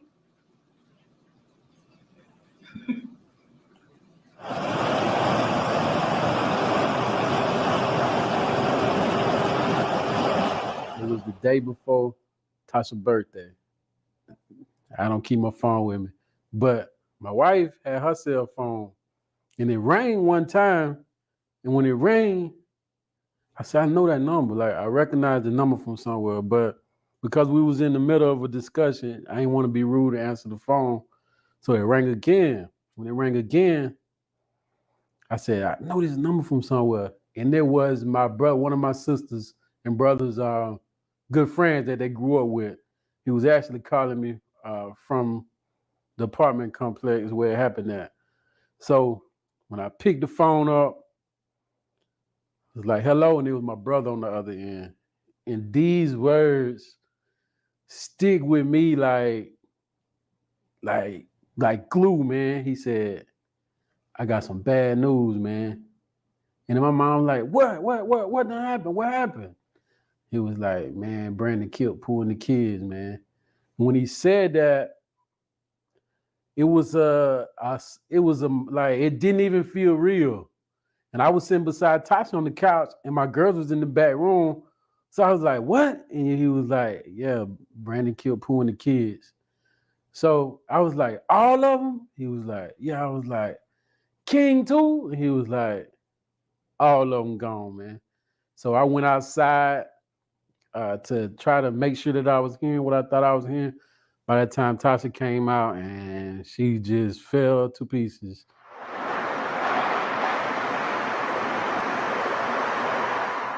Then my daughter came and my sister was like, let me see your phone. Like I said, she couldn't dial out. So she grabbed my phone and she called her husband on the phone. Like, she talked to him and she was asking what the boys was, because his family had the boys because they went to a graduation with his family the day before, that Friday.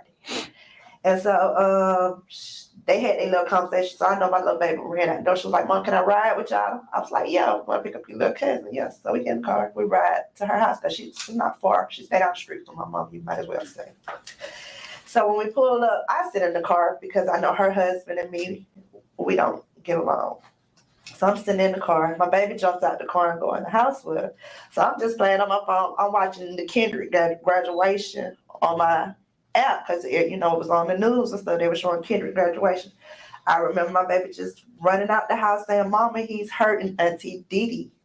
So then when I ran in there, I tried to help my sister. I thought he was just punching her. You know how you think a man on top of your sister just, fighting just on top of her penis. So when what happened was, I jumped, I started hitting him, punching him in the back of the head because he was already on the bed on top of my sister. He came up with the knife and he swung and then he cut me. So that's when I realized he had a knife and my baby was behind. So I was like, run. We running out the door. So it was some Mexicans outside cleaning the neighbor yard. I was like, help. They probably didn't understand help. So I went to beating on the neighbor door. I was like, help, give me a gun or something, help. I was like, I need help, because I'm cut, my hand was cut. I was like, call the police, help. I already called the police and I was telling them to come, but it took them like 15 to 20 minutes to come. I felt like the ambulance, 911, everybody really felt me that day. Because I called the police when I was running out the door. I used the Mexican phone. The neighbors, they just standing there. I'm like, y'all know how to help do CPR. I tried to do CPR on my sister. I couldn't help her. You know what I'm saying? I tried to fight him. He just walked out the house like he didn't do nothing. While the neighbor, because the neighbor was like, help me. I was telling the neighbor, he just walked out the house and walked up the road. So I ran in there and tried to help my sister, give her CPR. He couldn't help her because he cut her so bad. He cut her jaws open, her neck open. He stabbed her so bad that I was trying to put pressure in later, like my mama and my sister and them pulled up because my baby called them and they pulled up. And then that's when the police pulled up because my sister and them beat the police and them there. And my sister just tried to put the towel around her face so we can do CPR, but her neck still had holes in it. He cut her in the sides. I mean, he nearly cut my sister like a fish or something. He meant to do it. It was just messed up so bad. And that's why I said he meant to do it. And then now it hurts because he's sitting in jail. They gave him a bond. How you give somebody a bond that literally killed somebody like that? And they see how many times. They said 25 times. Cut a girl 25 times. That's more than that.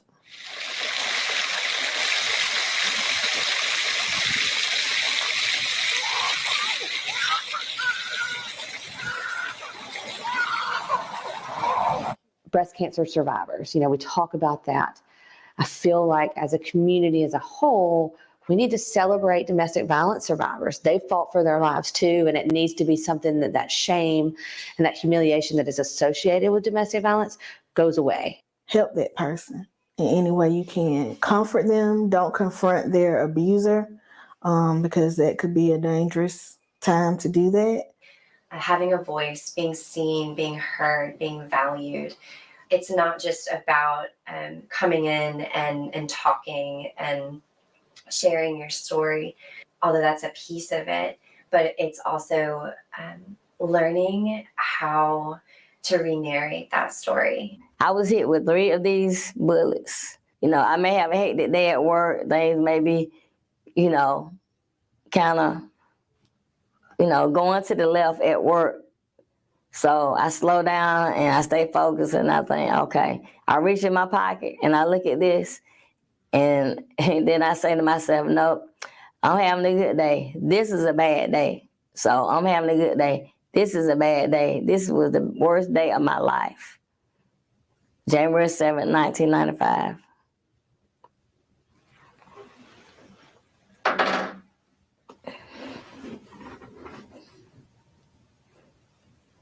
I'm walking because I am a survivor, and I'm walking also because I'm a counselor, and I have seen many women that have gone through domestic violence and also men that have gone through domestic violence. I understand sometimes that there are financial concerns, but we're in a place, and our agency is a perfect example of being able to provide services that are affordable to people. And so part of it then may be knowing the resources within your community and what's available and accessible to you. And we just need to let it be known that it needs to be talked about. It needs to be an uncomfortable conversation about domestic violence. And we need to get our young women and men to be aware of this, to realize there is help everywhere. All you have to do is just reach out. You know, there might be somebody that's in a situation that sees this and they think they're the only ones going through it, and they'll hear that they're not. There may be somebody in a situation that doesn't know that there's options for leaving, and they'll hear that there are.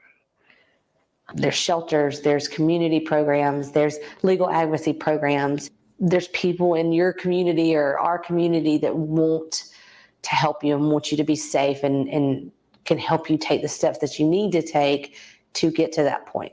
I'm the community education coordinator at Hope Harbor. I go to the hospitals, I do trainings for the nurses.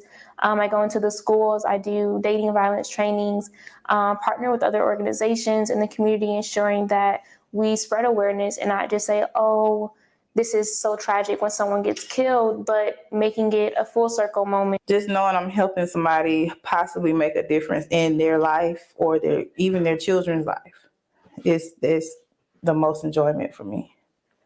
Hope Harbor means so much to me.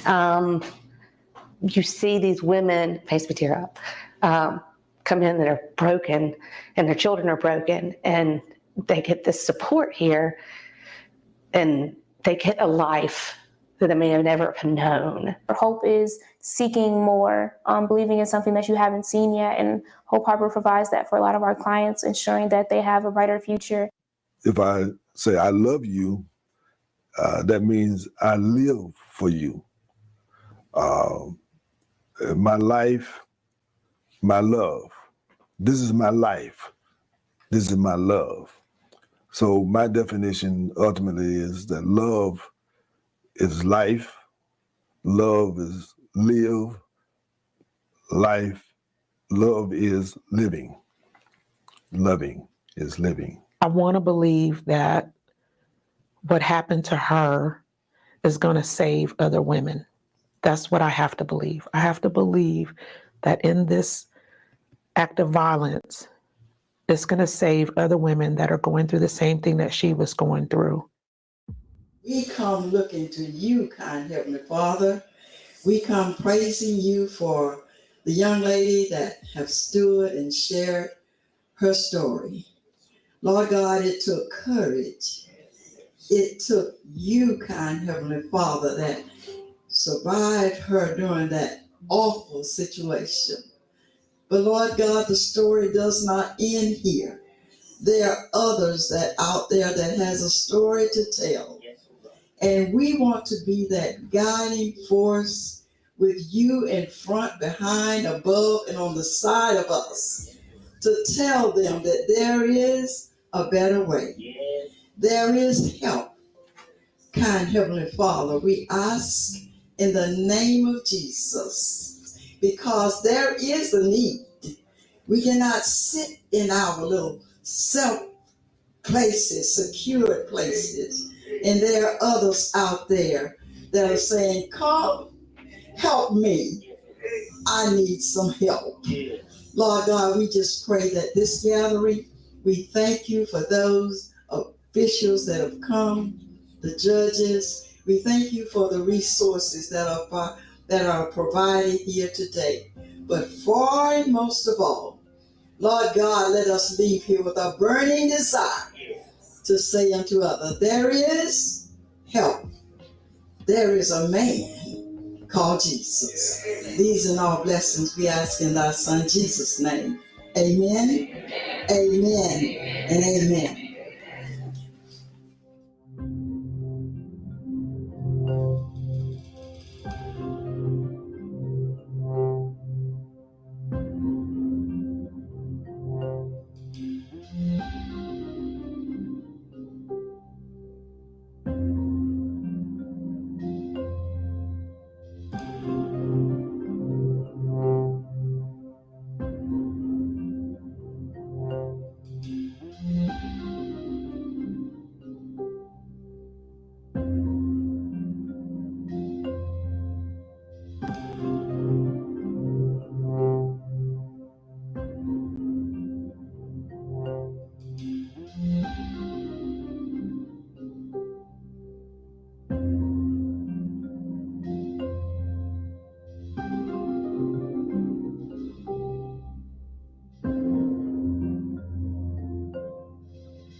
And so, peoples,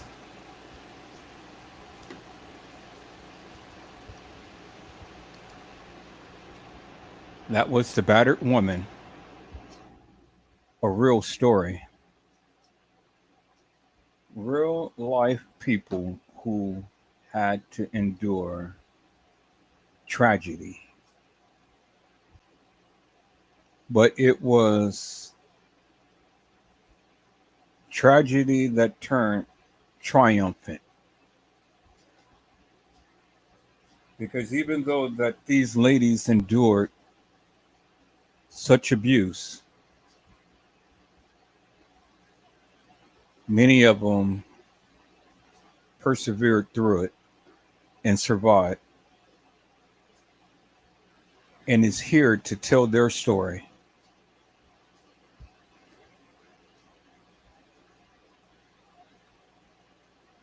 Well, people, that's it. That's all that I have for this segment. I'm just going to get here, get myself together. I'm going to get my new internet tomorrow, my fiber optics, have blazing fast internet. I'm getting ready to end StreamYard and go with a new platform. So I'm elevating to celebrate. Getting ready to take this channel to a whole new level. Already in the works of getting my podcast set up. I've already got my new keyboard, the lights, and ordered my backdrop, ordered my microphone. So I'm getting ready to do this thing, peoples. Take this thing to a whole new level. So I hope that this live was an eye opener for many of you who is going through some situations, going through some things silently. I just wanted to be one that wants to bring awareness to you and to let you know that you are not in this alone. But the victory lies is when you come forth and tell that abuser enough is enough. Not today. Not today. And confront that situation at the very core.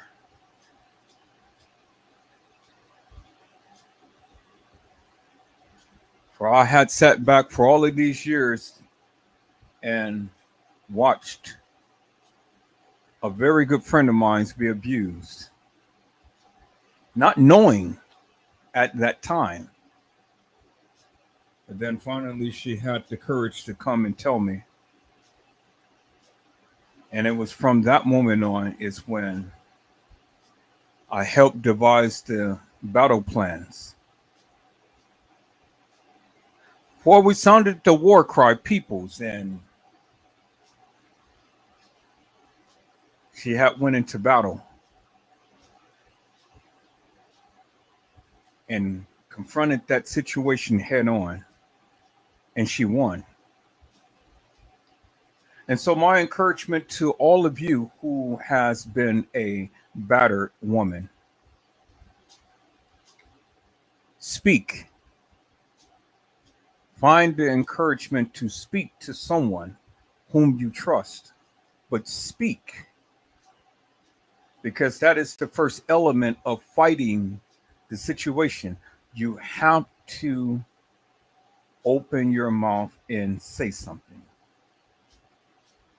because if you don't, that cycle will continue.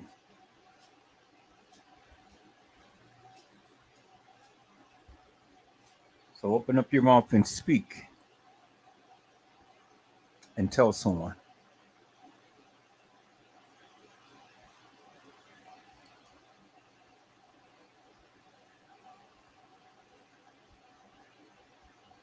There was a couple of videos that I was going to go ahead and play, peoples.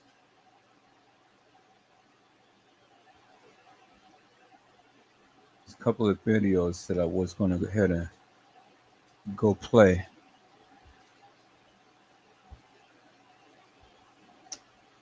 I'm trying to see if I should go ahead and play it, or should I just end on this good note?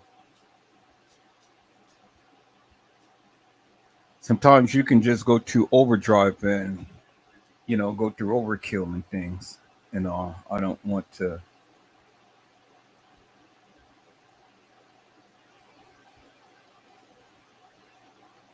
Don't want to really go through too much.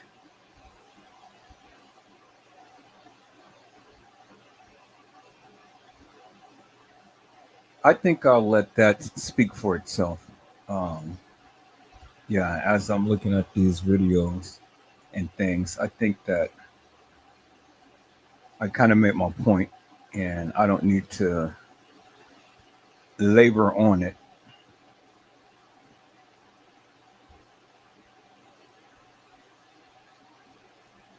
So I'm gonna get in here. Since it's still early, I got some time to get some things set up and clean up some things and whatnot. Get myself prepared for my new internet for tomorrow.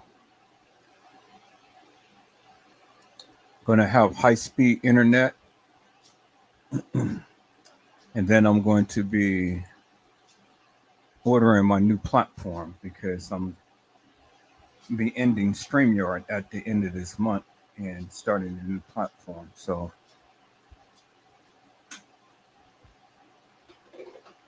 that's what it is, peoples.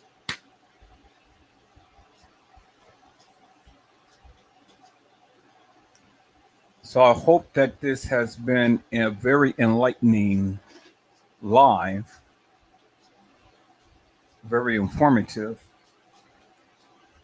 and encourage many of you, if you're going through or know someone who's going through, to speak up and say something. Because if you don't, peoples, then that person will forever be in a perpetual bliss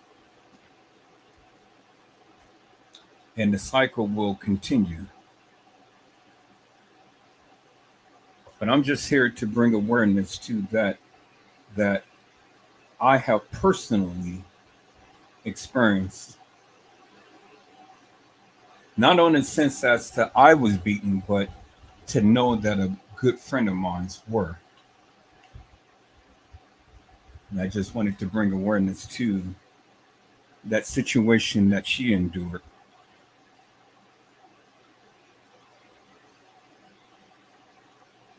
And so first time of speaking on this, people's, I think I did a pretty good job in kind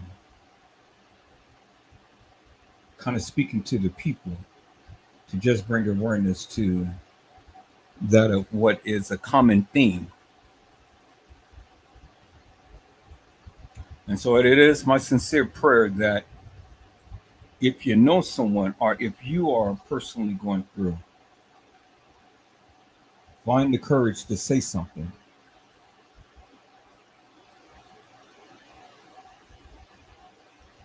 Because that right there could very well save your life.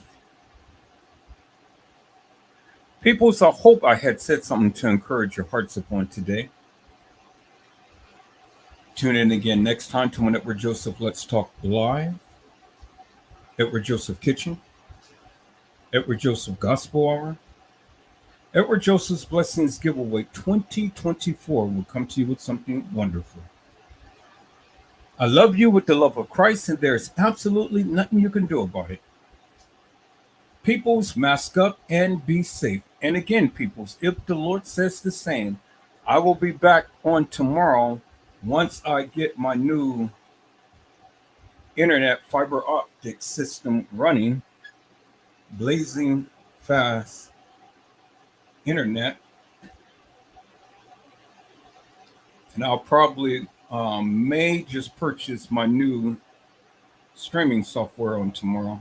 I don't know just yet. It just all depends on everything. I got to make sure everything is in order. Get used to my streaming software, but I'll be on live and I'll be covering something. I'm not quite sure yet, but I'll be covering something, peoples. But as a footnote and my last saying, peoples, if you know someone who's going through, or if you're going through, find the strength to say something. Because if you say something, it could very well save your life. So people, be blessed and get you some rest. And if the Lord says the same, I'll be on tomorrow. God bless you all. Thank you for watching.